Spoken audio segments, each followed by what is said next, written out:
Hello and welcome to Updog Sports Talk. My name is Matt Miller. Today, we have Intern Tones, and we're going to go over some MLS stuff. Some soccer talk, baby. We've had some issues going live on X. So, I guess It X shows we're is having live. a bad problem. That's not an us thing, apparently. That's like an everybody thing. But yeah, Tones, how you been, man? Good. I have us pulled up on X, so I don't know if it's what it is, but I'm watching this live. We can never find our videos after. It must just go back, go into the ether. Yeah. Like you got to catch lightning in a bottle. Got to catch us when you can catch us. So, MLS opening weekend was last weekend. It was pretty electric, I'll be honest with you. I had my family watching. My daughter plays soccer but hates watching it on TV. I don't know. But yeah, it was a lot of fun. Caught a couple games. Tones, we had boots on the ground for a game. We did. And we could have boots on the ground tonight, but it was very cold on... what was that on Sunday? Yeah. Saturday. No, Saturday. Yeah. Very cold Saturday. I thought, I got a FC Cincinnati bomber jacket. I'm like, man, I look so cool. Not as warm as you'd think. My legs were cold. I wasn't prepared. So, but it was a good game. It was a really good game. I feel like, FC Cincinnati in particular, there was a lot of moments that, we could showcase to our viewers. Just from top to bottom, TQL puts on a good production, and gets the fans hyped even in, 30-degree weather. So it was a sellout crowd. Nice 2-0 win over Atlanta. Can't beat that. Yeah, I mean, it looked like the refs were a little biased, but I mean, we're on one side of the whole thing. If we were to pull an Atlanta fan on here, they would probably be like, "You guys are wrong. They're favoring you." So, I've noticed this over the years. Like big markets, Atlanta. I don't know if they'd be really considered a big market, but they were kind of a mainstay in the league for a while. And, the refs always seem to favor. I don't know if it's our style of play. I don't know what it is. It could be bias. When you're in a group, a melting pot of people who are all booing at the ref, you're going to feel like the ref is wrong. But I mean, it is a hostile environment. But one thing that I have noticed is MLS does kind of configure the way they do things kind of the same as, I don't know, FIFA. And we all know there's a little bit of favoritism there with FIFA. Bigger markets usually end up getting kind of the pull, if you will, just because they have more people to watch. And if 40, or let's just say 22% in Cincinnati watch and 22% watch in Atlanta, we're talking hundreds of thousands of people probably on that. Oh, yeah. Tens of thousands of people. So more money for them. So, I mean, I get it. Money makes the world go round, but at the same time, you kind of want, I don't know, from my point of view, small markets are like winning is a good thing for the sport. So, oh, for sure. Yeah. It beats the stereotype that you can pay to win. And, Miami, they're a great example. They really kind of brought it up a notch in terms of, the favoritism and, that Messi contract. I still haven't figured out how they made that possible to keep him within the bounds of the cap space. And I think what it was is, Apple is actually paying for the majority of his salary, and he gets a portion of every new Apple TV. But then at that point, you're like, okay, so the club's not paying, but he's still getting paid, and he's still, that's his market share, so, or his, his market value. So, I don't know, but, Sonny went to LAFC. He was another big one. It just seems that the big talents either end up in LA either with the Galaxy or LAFC, sometimes New York. They're not very... Not so much anymore. Maybe like 10 years ago or so. Yeah. New York has a new coach, and it'll be interesting to see. He was a longtime U.S. men's national player, and he seems young and fiery. So we'll see how they do. So when we're talking all of American soccer, do you think UCL would try to absorb some of these MLS teams and kind of try to put MLS out of business? Because they have a better structure and a kind of a better way to do things? I think something will have to happen because they're taking up the same space. Like a Live versus PGA. Right. Just not Saudi funded. Yeah. Yeah. I mean, it's the way that the USL, that top tier, that's really the same talent that the MLS will have. So to me, it makes a lot of sense. There's a lot of overlap. If somehow they could come to an agreement to blend all of them, that would just be such a big win for everybody. Yeah, but I mean, at the end of the day, it seems like what UCL is trying to do is be more pure, like, football. Like, at the end of the day, the rest of the world calls it football. We just call it soccer. So, they seem to want, like, that pure football spirit that you find in Europe here in America, whereas MLS got the attention going, at least, but I think it's kind of served its purpose, don't you think? Yeah, I think it's grown the sport.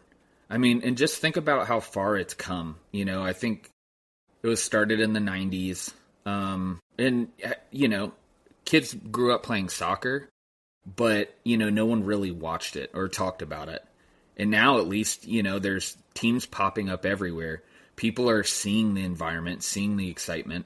I mean, I don't remember if we brought this up, but the Super Bowl, right? There's 160 million viewers in America for the Super Bowl.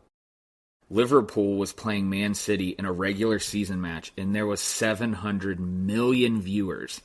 So 700 million people can't be wrong. There's definitely something to see, and I think the more that we, with the World Cup, I say that every time, but like that could be the next big breakthrough, I think. Well, when you look at some of the other sports kind of around them, hockey big right now just because the Olympics and stuff, but I mean typically you're either a hockey fan or you're not.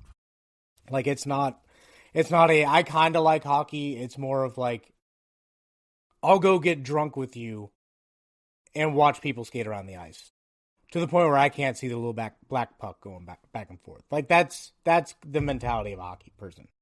But when it comes to Major League Baseball, they keep changing rules. All the traditionalists hate baseball now. And it's kind of falling in popularity. NBA, it seems like people want to get into it, but then like they get in their own way. Like, yeah, the NBA, it's almost a wonder that they're going to still be around. Like I know people who are into it like it, but I don't know. I want to like the NBA, but then it just seems like before COVID, especially, it was the same teams every time. After COVID, you had a couple of smaller markets pop in there a little bit, and then like it is kind of changing a little bit for the better. But I mean, like, I was watching Jordan highlights the other day, and it's like people just stood in the lane and didn't let you go past. Like they were like, you can murder my family, but you're not going to get this layup kind of thing. But then for LeBron going in, it's like you may have a big man kind of shuffle in, but I mean, yeah, he's 6'8" and can bowl you over at 40 years old, but like I don't know. Yeah, it's a different sport now, compared to the Jordan days. But then when you look at MLS over that same period, because 97, I think you said MLS got started, Jordan was at his height, like near the end, but at his height at that point. And then like MLS got its start, and over that same period of time, I mean, the game of football hasn't, or the game of soccer hasn't changed. Like, it's very much a, here's the rules, you're either going to adhere to it or you're not, kind of thing. And I think it's a sport that has a ton of potential over here in the western half of the world. If they can find a way to mesh it all together, have a bunch of friendlies, take Inter Miami and have them play like Everton or something. Yeah, if they did kind of an exhibition series, and they did this with like Liverpool, Man City, a few other teams came to the United States, and like they sold out football stadiums, not even soccer stadiums, which are typically about a third of the size compared to NFL stadiums. And like if the US, whether it be the MLS or, you know, the USL, if they paid these teams to come play and just do a series, that could be huge. Yeah. Like that could be something cool, because, you know, and even this the CONCACAF Champions Cup that's playing, you know, people want to see the stars. They want to see the best in the business do it. And if all of them are over in Europe, you know, you have to find a way to mix them in or find a way to snatch their talent. Well, and I think that was kind of part of the plan with Apple getting paying Messi, is like, hey, we want this league. We just spent a ton of money on taking on the broadcasting rights. So we're going to give you a ton of money, Messi, to just have your name on the league for a while. Basically a brand ambassador. Yeah. Yeah. So do you think that like eventually we could see like MLS is like, here, have all of our teams. We're going to be a governing football body on the Western Hemisphere. And you can have your league and the teams and everything, but we're going to kind of keep you to the rules. How do you mean? Like FIFA. FIFA's independent, but they have their governing body that kind of oversees everything. Yeah. I could see them instituting kind of a centralized, you know, not like, kind of like a board of directors, right? Like they could, you know, each league can function independently, or, you know, they could be brought together over time. But, you know, what does that look like what does that look like for an organization at the highest level in the United States? I would say right now it's probably MLS execs and, you know, USL execs, which, you know, I'm assuming the MLS has maybe more of the talent from an administrative perspective, but, you know, I don't know, that would be a good idea, you know. I personally want to see, like, I don't know, maybe deeper leagues, like 6 tiers or something, but it's regional based. Because, like, yeah, you may have, like, a New York and Chicago rivalry just because the cities rival each other. Chicagoans are like, hey, we're a cleaner New York, and New York is like, hey, there's nobody like us. So you have that kind of rivalry there, but like, I don't know, I feel like a Boston and New York rivalry is pretty natural. Like a Cincinnati Columbus is natural. Like, I feel like some of these leagues really should be their own league, kind of like how Europe has it. Netherlands has their own league, and France has their own league, and, you know, so have it be regional based just because there's so much out there. And then you can get like small towns, just like rec leagues, and then like 30-year-olds who just happen to get good at soccer at one point can have a rec league end up in like a top tier in the area, you know? Yeah. And then that makes it more fun when like CONCACAF happens, because then that's when you can see the Atlantas play the Salt Lakes and stuff like that. Like, I think that would be pretty cool, because like proximity is the natural rivalry. Yep. Yeah. I mean, it just breeds the most familiarity. Yeah. Like, here in Cincinnati, we're broken up by neighborhoods, and you'll go from one neighborhood and they'll be like, hey, I hate those guys. Then you go to the next neighborhood and they're like, I hate those guys. So then, like, if you say you like the other town, then they're like, well, we're going to stone you to death. Like, maybe not to that extreme. Matt like, suggested we live in a Mad Max post-apocalyptic. It can be. Yeah. It can be. But I think to me that would be the fix for soccer here in the United States is every other league doesn't care so much about like proximity anymore. Make a league that cares about it and show people why. You know? We were talking a little bit about, Messi, and probably one of the bigger games, FC Cincinnati against Atlanta was one of the bigger ones, I'd say. Atlanta has a lot of expectations behind them. They got, their old coach back that they were winning with. He went to Miami for a spell. He was actually the head coach, he was the soccer coach for, I believe, Argentina, and there was another one. So, like, he has the chops, so I think they're a team to watch. But, probably the other match that everyone was focused on was LAFC against Miami. Miami went to LAFC. I was kind of expecting Miami to win. They made a lot of moves this offseason. They worked on their back line and, got kind of patched the hole that was their, defense.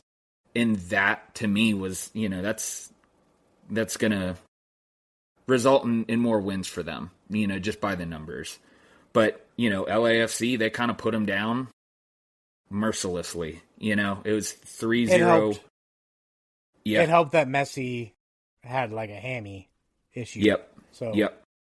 I mean, there's talks about whether he was fixing to even play that first game, so it's hard to it's hard to sit Messi, in any situation. But yeah, I mean, LAFC is pretty fun to watch. They're a fun team to watch. Bouanga's went off. I think he scored 2 goals. Sonny was involved in a couple of the assists. Like, that's what people want to see. Mm-hmm. That's what's going to bring them to soccer. Well, I was watching St. Louis and Charlotte earlier in the day, and they're not really teams that you think of when you think of MLS. They're not the worst, but, I mean, when you watch it, you could see, like, a little bit of a talent disparity when, like, compared to the later games in the day.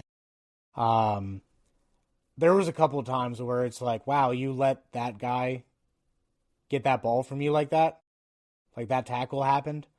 Or, wow, that was the worst pass I've ever seen. I'm pretty sure at 33 I can make that pass a little bit better. And it wasn't like anybody was on him. It was like there's nobody around him, and he was just kicking the ball forward and kicked it straight to like another defender. You'll get that a little bit in the MLS. Yeah. So, I mean, that was a little brutal to watch. But then, like, later in the game, the goals started happening a little bit, and then you're like, okay. Like, now I see the talent. I mean, one of the problems, though, with all of soccer, and I think it's a major complaint, is it kind of echoes in the NBA now, too, is like, you get touched and you go down.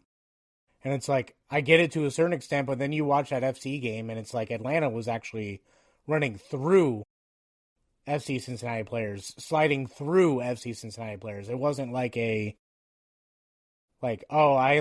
kind of elbowed him in the hip, and then he crumbled like a sack of potatoes. Yeah, grabbing his head. Yeah. Like he'd been shot. Yeah. Yeah. That's one of the bigger complaints of the sport. Yeah. And then when you see women play, and it's like, okay, fundamentals are there, but you don't get the flopping or anything like that. And it's like women's sports don't get talked about enough. But it's one of those things where, like, that's something that you would expect from some of the not as talented women in the sport. not some of the top players in MLS. Yeah. A lot of when I've taken, people who've never seen a game, they're like, oh, they flop around and carry on. And they do. But, if it's egregious, a lot of times it's called. Yeah. A lot of times it isn't, because, they want to look out for the safety of the player. But, speaking of injuries, so Nick Haglund, he's a defender on our team, hometown hero. He went to Lakota West. That's where I went. You were across town at Lakota East, slightly worse than West, but that's a tale for a different time. So, last year, he and another play when they were playing Atlanta, they both went up for the ball, and I forget his name, number 9 with Atlanta. He'd hit him so hard that his rib broke and punctured his lung. Jeez. So I don't know if you heard that. Whenever 9 touched the ball, TQL made sure to boo him, TQL doesn't forget. The Bailey sure as shit don't forget, and that's what's cool about the sport. But, even to add the cherry on top, defenders don't usually score goals. He's tall, but I wouldn't say he's exceptionally tall, He's not the one that is going to win on a header every time. Yeah, but damn if he didn't put a header in. He was motivated. Love it. Yeah, you love to see it. You love to see it. Yeah, the crowd went crazy when that happened. More so than the other goal. Yeah. Oh, yeah. I think a lot of it was just because it was so unexpected. And, because we've never, for whatever reason, we're just not very good at set pieces. Like Lucho, when we had him, he would try to go for Olympicos, which is when, you shoot for the net.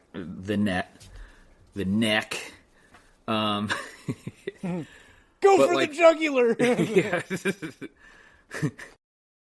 But otherwise, they haven't really been strong in that scenario. So we have a new guy that took a corner kick that actually gave Haglund that service, and he was able to get it in. So maybe he takes corners from here on out. But if we add that element, dude, the league is ours for the taking, I think. Because we have a super, super solid defense. Matt Miazga's one of our stronger players. He's the real captain back there, but he's had so many injuries. Was he the one that got the red card in the playoff? Yeah. Yep. I saw a story. Messi supposedly followed the refs into their locker room, which is no different than what Matt did, except Matt had a pizza box because he's eating pizza, just voicing his concerns after the match, which, to be fair, it's probably not, it's not the best look by any means, but, he wasn't aggressive. Yeah, and they ended up suspending his ass for it. So people were like kind of watching like, okay, how's Messi gonna, is he gonna get some special treatment here, or is it gonna be, the same? Turns out maybe it was a little special treatment. I don't know. Maybe he didn't break the rules. I don't know. But it's stuff like that you're not going to really find too much in other sports. Like in basketball, you may have a player going up to the other locker room. But I think basketball and soccer have a lot of similarities when it comes to like how players interact with each other. A lot of them grow up with each other through camps and stuff. But it's those kind of storylines that keep the sport alive. Like, now all of Cincinnati hates Miami and top officials of MLS because that happened, and coming for vengeance is here. Yeah. Yeah. I've certainly had my qualms with the Pro Referees Association quality. It's so inconsistent. And, I think we've talked about it before. Like, you can call all the plays you want, but you have to do it justly. Like, you have to do it in equal amounts for either team. You can't show favoritism. And I think, soccer, for whatever reason, does have an ugly history of, kind of corruption and some of that. So, I mean, it's your mind goes to it pretty quick. Yeah. Pretty quick. Soccer's one of those where you don't expect plays. You just expect positioning. Really? So when people are like, they run plays, it's like, yeah, they run plays. Like, it may not be like hey, run a post route and you run a corner, But, I mean, like, yeah, they use their positioning to run those plays. It's the same, like, we sat you down and watched NASCAR. Forced you to watch NASCAR for a while. And it's like there were things we had to explain because the normal viewer isn't going to understand how side drafting pushes the air on the spoiler of a car and produces a bunch of drag on the back of the car, giving that person the advantage to move past. So it's just stuff like that like the casual fan is going to miss. Yeah. Absolutely. One of the other games. So this was interesting, and I didn't really.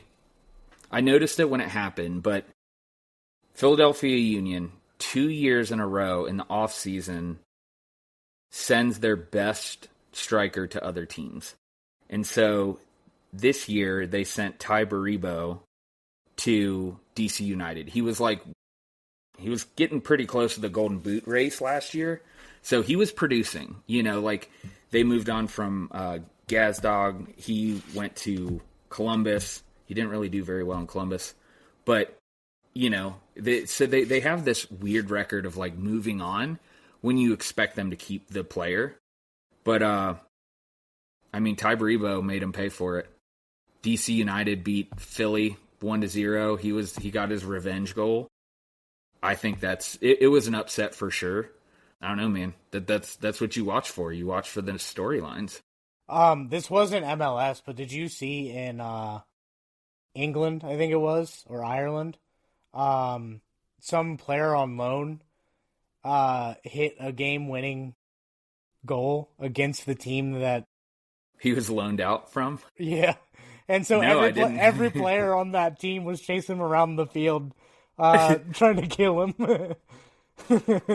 Because it was like, I think there was like actual stakes in the game. Like it was like relegation or like if that team won, they were moving up or something like that. And he just like screwed them. It's what a unique situation to be in as a player, Like, I don't know what position he played, but like striker, I think. Okay, so yeah, there was a reasonable chance that he could contribute to a goal. But man, that's the beauty of the sport, dude. Yeah. That's what we need here. We need shit. We need stakes. Stakes make everything better. Yeah. Ribeye, with a little bit of A1 sauce. Porterhouse.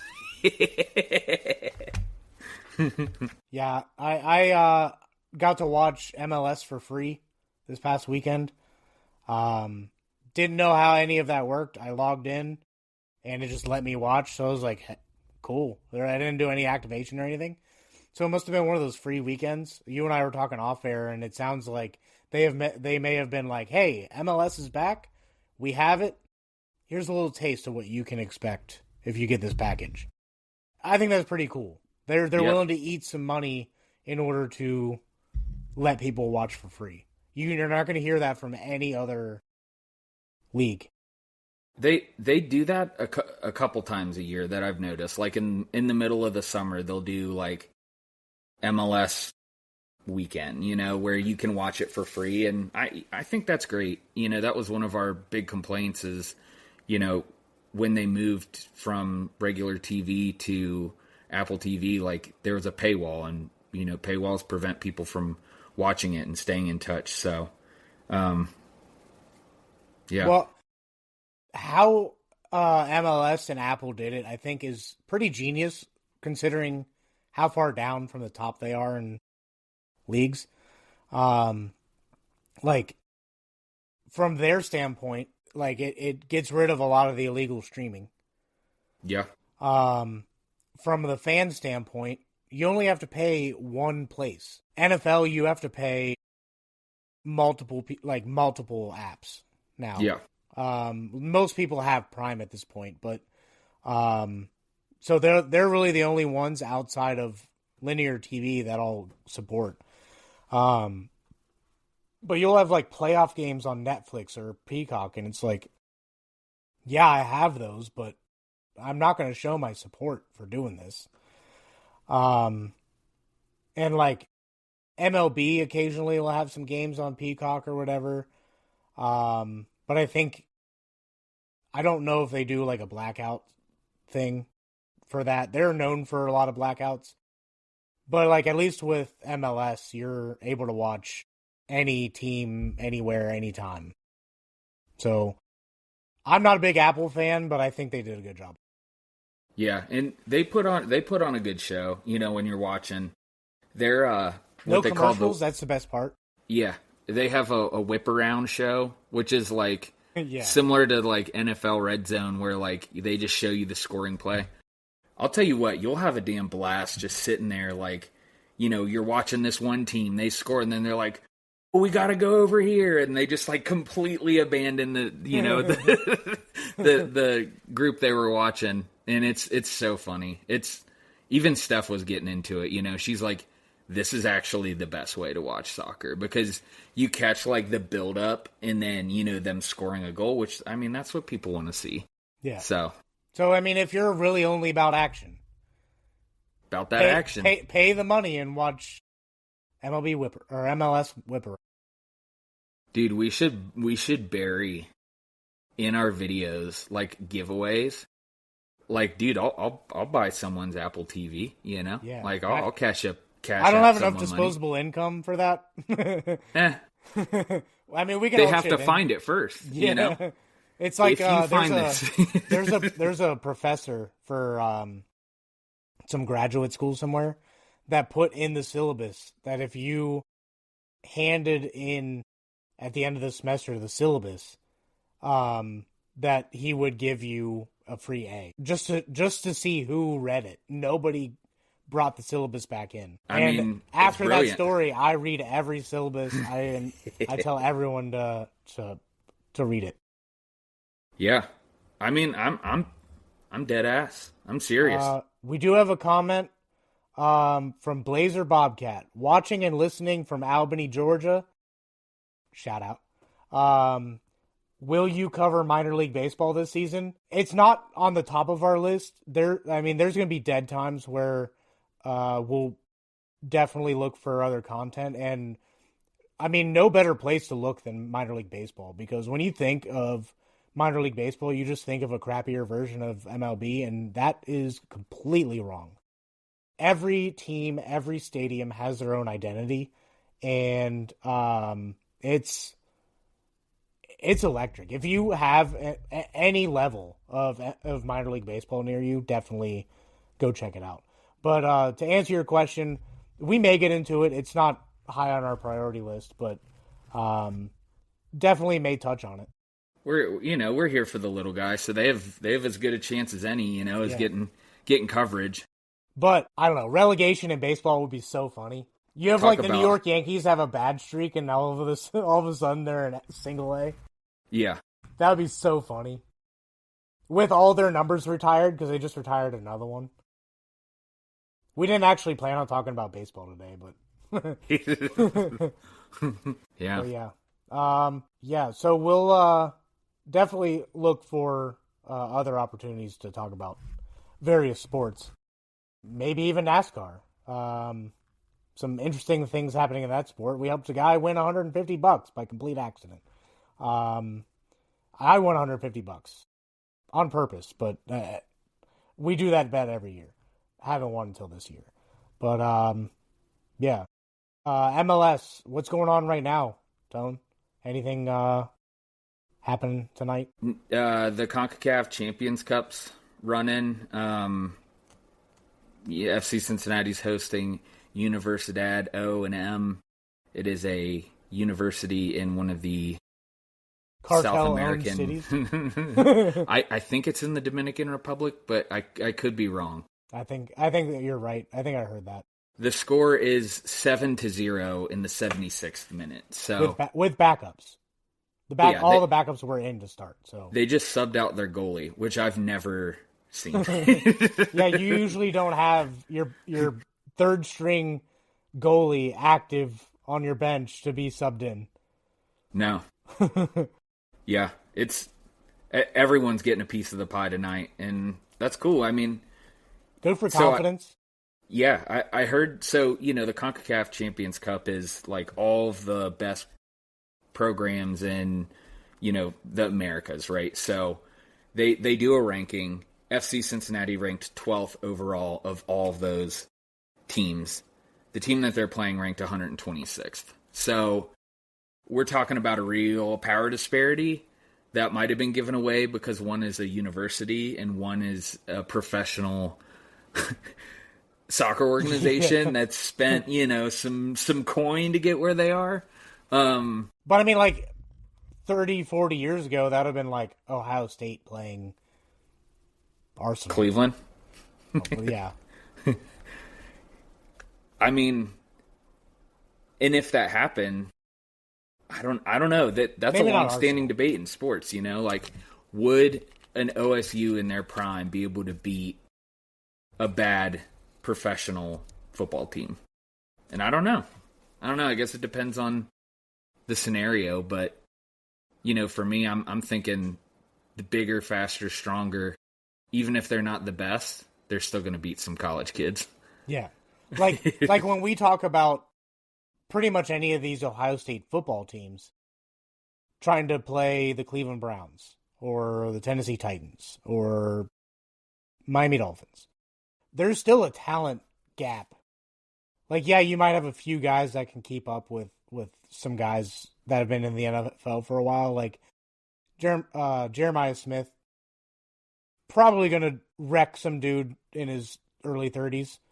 But for the most part, you're like the vast majority of the team isn't going to go to the NFL.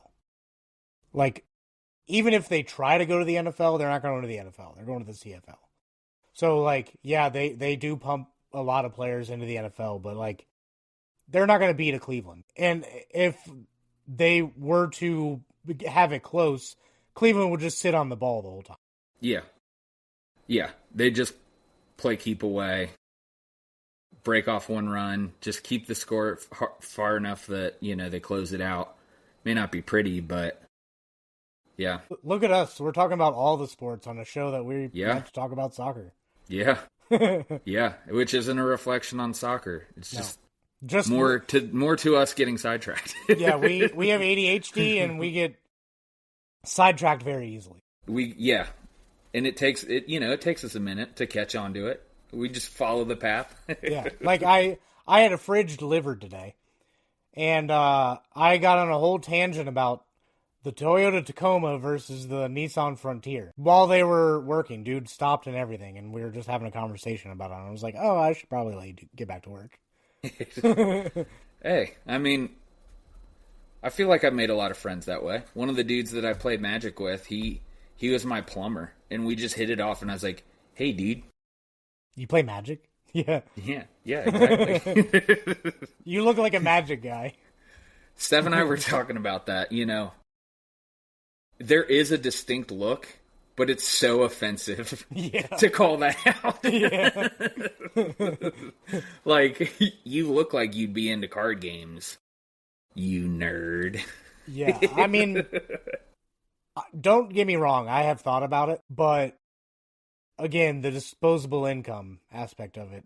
Everyone tells me it's a financial burden or commitment, depending on how you look at it.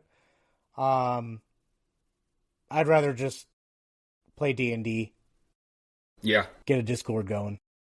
Yeah. It's fun. It's a lot of mental work though. I think that prohibits some people from wanting to play. Yeah.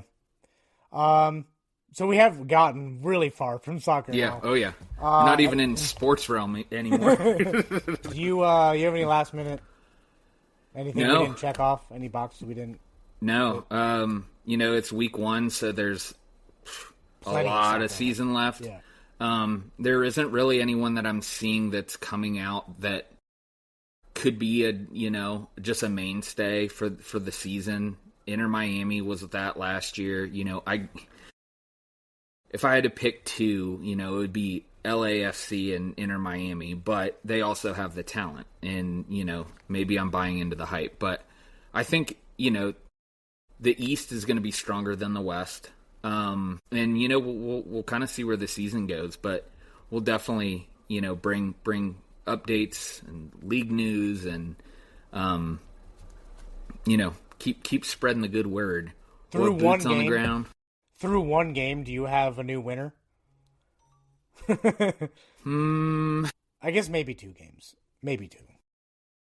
For some. Yeah, I don't know that we've seen enough yet, and so much changes, right? Because the transfer window closes in March, and then it opens again in the summer. So you could have a team get a facelift mid-year and they crush it, So it's kind of hard to tell, but I'm biased here, and I won't even, hide from it. I think FC Cincinnati has a very good shot of winning the Supporters' Shield.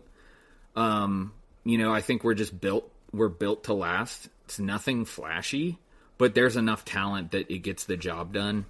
And I feel like we kept a lot of people that we had last year and kind of plugged some holes that we needed to. So I think the odds have them in 4th. The first is Inter Miami, then Vancouver, then I think LAFC, and then FC Cincinnati. So those are kind of the top 4 to win, have the most points at the end of the season. But I don't know. It's going to be a good ride. Matt will be joining me at a couple games as well. Yep. Got my tickets for really late in the year. Yep. In November, which is yeah, I'm already planning for November, baby. Yep. So we'll try to get the crew tickets, but don't blame the seller on that one. Yeah. If you're gonna make some money, that's one of the ones to do it. Hose a Columbus fan. That's how you can make some money. Mm-hmm. With their massive data centers and their fancy cars and capital ideas. Yeah, I mean, I got my eyes on Vancouver. I think they have a legitimate shot this year. I think ultimately when we look at Miami, it really depends on Messi being healthy. They're going to win games without him, but they're going to lose more without him than... Yeah. Yeah. Yeah. They're going to lose more games. Yeah, I'm not going to try that again. Yeah. I'm picking up what you're laying down. If you remove Messi from the equation, their team looks kind of mid. I mean, they do have other talent, but it's kind of middling. It's not gonna. A 40-year-old Messi is still the best player in the MLS. Oh yeah, I mean in the world. Yeah, some say, but definitely in the MLS. But Vancouver, definitely have eyes on them. Can't really rule out Columbus, as annoying as that is. They have a new coach this year. Yeah, I mean, maybe they'll trip and fall into a pile of shit. So we'll see. But yeah, I mean, I feel like there's a handful of teams that are just always up there. Yep. That you can throw in there. So it'll be interesting to watch.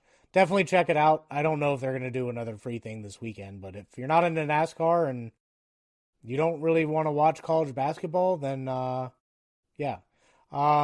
Speaking of college basketball, to kind of start wrapping this up a little bit, we are going to be boots on the ground at NKU again. The whole staff gets to go this time, and super excited. I got to go to the Dayton football game. Haven't been to a basketball game yet. Have to do some reading up. But it looked like a blast last time. A little jealous. Kind of mad that I chose to go to school. School's for fools. Yeah, back to school. That's exactly where I was going with it. But yeah, I mean NKU basketball. It was exciting. That was the first college basketball game I've ever been to in my almost 35 years. You never went to Miami games? Nope. Not basketball. I went to a hockey game. That was their hockey programs. It's not what it used to be, but it's still exciting. Same with Bowling Green. Were they good at hockey? 4 of the 1980 Miracle team players were on Bowling Green. Wow. Yeah. Huh. Didn't know that. That's cool. Yeah. So, needless to say, they have a rivalry with Alaska. Do they? Yeah. I guess so few schools have hockey that, like, just going to play kind of the same teams. Yeah.